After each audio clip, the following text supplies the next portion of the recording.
ज्या मोदी साहेबांना मनसेने लोकसभेत बिनशर्त पाठिंबा दिला, हेच ते मोदी साहेब आहेत, ज्यांनी वंदनीय हिंदू हृदय सम्राट बाळासाहेब ठाकरेंचा पक्ष फोडण्याचं पाप केलं.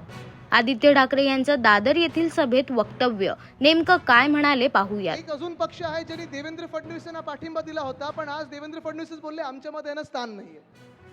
माहिती आहे ना कुठचं? बिनशर्ट नाही का, बिनशर्त शर्ट काढून नाही बोलणार आहे. खास करून बोलायला लागणार. आज त्यांनी बोलायला भाग पडलेला आहे की मनसे म्हणजे मराठी माणसासाठी लढणारा पक्ष, मनसे म्हणजे स्थानिक भूमिपुत्रांसाठी लढणारा पक्ष.